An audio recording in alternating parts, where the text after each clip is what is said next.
Alors vous allez voir que votre persona, c'est vraiment le support que vous allez travailler beaucoup.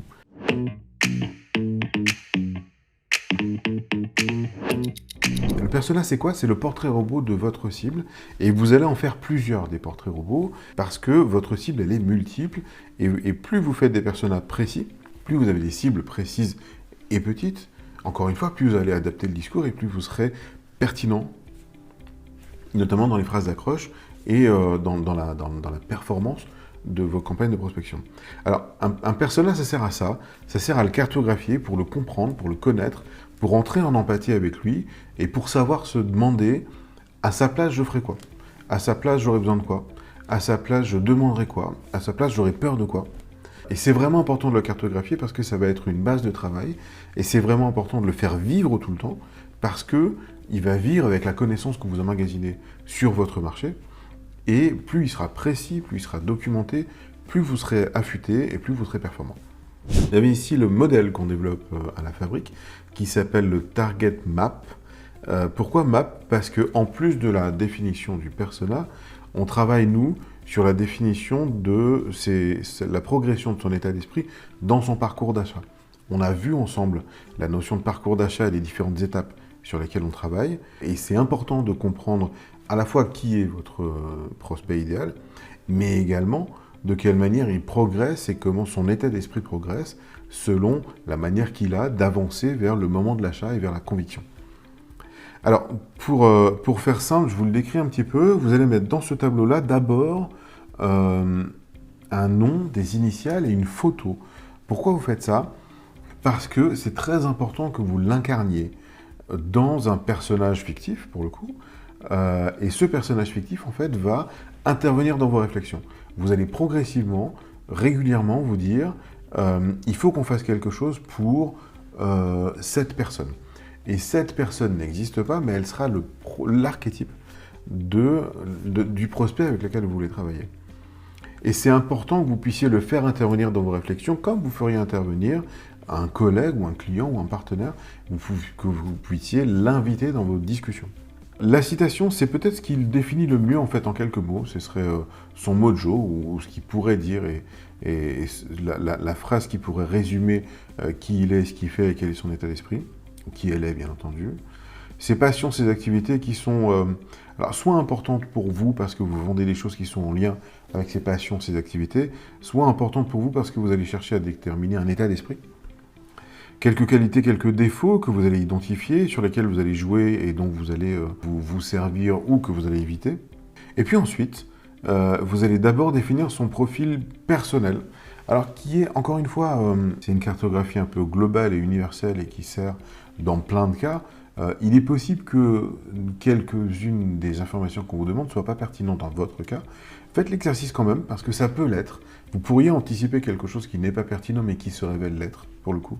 Donc faites l'exercice, donnez à votre persona une tranche d'âge, un sexe, et demandez-vous si c'est important ou pas, pour le coup. C'est important, alors, sans faire de politique ou d'idéologie dans l'histoire, on fait du marketing. Est-ce que le sexe détermine un comportement d'achat particulier? C'est vraiment une question, pour le coup. Ça peut ne pas être le cas du tout, ou ça peut être le cas fortement, même en B2B, c'est important. Son lieu d'habitation, sa situation de famille, quelques éléments spécifiques de votre marché qui sont importants pour vous.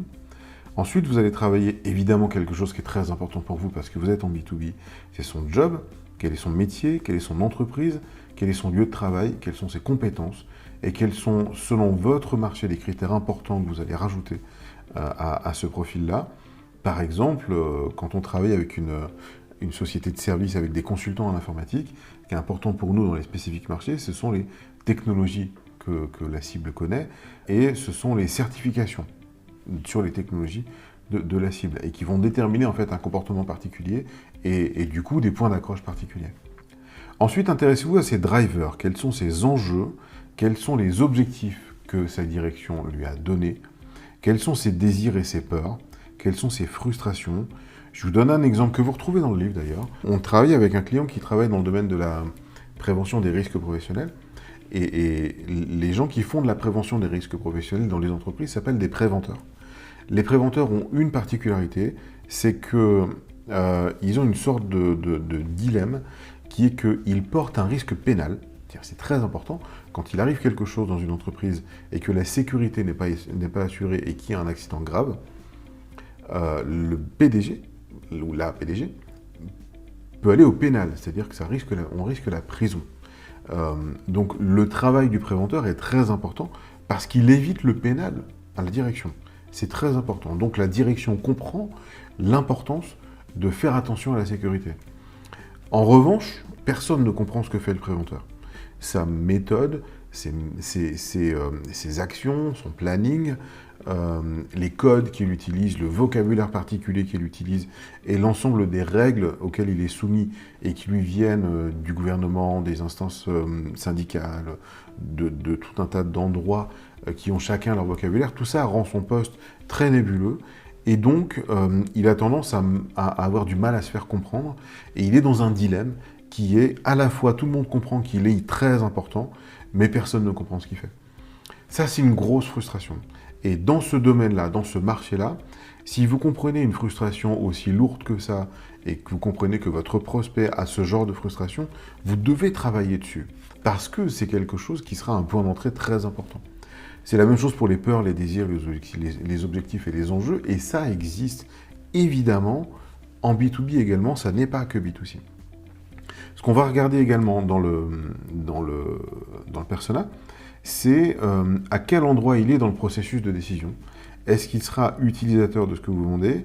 Est-ce qu'il sera acheteur final, prescripteur, influenceur ou vendeur de ce que vous proposez, de votre solution? Et c'est important parce que vous allez pouvoir moduler la pression que vous mettez, vous allez pouvoir moduler l'ambition que vous avez dans les relations que vous allez mener avec lui, en fonction de son rôle dans le processus de décision, bien sûr. Vous regardez également les marques auxquelles il est attaché, alors soit parce que ce sont des marques avec lesquelles vous pouvez faire du co-marketing, ou des marques qui sont des marques complémentaires à la vôtre, et vous allez pouvoir travailler sur une offre complémentaire, soit parce que ce sont des marques qui fixent des habitudes d'achat, voire un comportement d'achat particulier, et donc c'est important de faire ce travail-là, et pour le coup ce travail sur LinkedIn il est assez simple à faire, parce que vous allez pouvoir voir à quel groupe les gens sont abonnés et à quelle marque les gens sont abonnés, et c'est important de faire ce travail-là. Et ensuite, on entre dans le parcours d'achat, et dans le parcours d'achat, vous savez qu'on a 4 phases, et on en a déjà parlé, donc je ne reviens pas dessus, mais vous avez la phase de curiosité dans laquelle on va se demander quelles sont les insatisfactions, les douleurs et les envies de votre prospect. On va se demander, une fois qu'il passe dans la phase de curiosité, quels seront les facteurs clés de succès du marché, les critères de choix du prospect et ses attentes spécifiques. Lorsqu'il est passé en phase de décision, il aura des objections, des questions et des blocages, et vous allez chercher à les anticiper et à les modéliser. Et ça, pour le coup, vous comprenez pourquoi on dit que la target map, en fait, on la fait progresser, parce que ces éléments-là, ce sont des éléments qui ressortent au téléphone avec des commerciaux, et qui ressortent quand vous avez des prospects ou des futurs clients au téléphone. Donc vous savez ça, et si vous écoutez vos clients avec un petit peu de neutralité, ce qui n'est pas toujours facile à faire, vous savez le documenter ça. Et puis en phase d'action, lorsque votre prospect a décidé de devenir client, il a des attentes spécifiques et une capacité d'investissement, et ça, vous devez le documenter également. Donc vous comprenez que c'est très important d'avoir un persona documenté, c'est également important de le faire progresser et de l'alimenter avec les progrès que vous faites vous dans sa compréhension. Et pour faire ça, alors on met à votre disposition 3 choses. D'abord, vous avez ici le lien vers la page du guide du marketing digital qui est sur le site de la fabrique, que vous allez pouvoir lire et qui va vous donner quelques-uns des éléments que je vous ai déjà donnés et peut-être d'autres, mais vous allez pouvoir reposer le sujet de la target map un peu au clair. Vous avez également dans cette formation le modèle de la target map à imprimer et que vous allez pouvoir imprimer en très grand. Nous, on l'a imprimé en A1 déjà, ça fait une page très grande. Et on peut travailler dessus à plusieurs avec des post-it et c'est très intéressant à faire à plusieurs.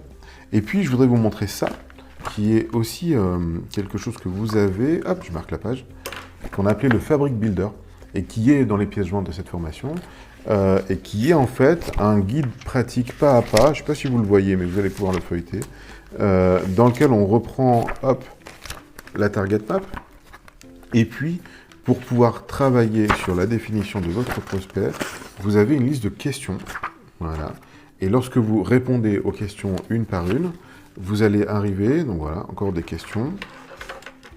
Hop. Quels sont ces drivers, et on vous pose des questions de manière à ce que vous puissiez répondre très simplement et travailler la target map très simplement. Donc si vous suivez ce guide, vous pouvez construire une target map simplement, vous pouvez la construire en équipe également, et c'est très intéressant de le faire en équipe. Vous avez ce guide, alors pas en papier relié comme ça, et en suivant ce guide-là, donc qui s'appelle le Target Map Builder, vous avez l'ensemble des questions, vous avez les guides pratiques, vous avez l'ensemble des sources d'informations que vous pouvez consulter pour construire votre target map, et vous allez pouvoir développer la connaissance de votre prospect, de vos personas, de manière très simple en suivant ce guide. N'hésitez pas à liker cette vidéo si elle vous a plu et de nous laisser un commentaire pour nous dire ce que vous en avez pensé. Pour plus de conseils, abonnez-vous à la chaîne de La Fabrique. Nous publions régulièrement les meilleures méthodes pour créer et développer votre entreprise, devenir indépendant ou trouver de nouvelles sources de revenus avec le web. À bientôt!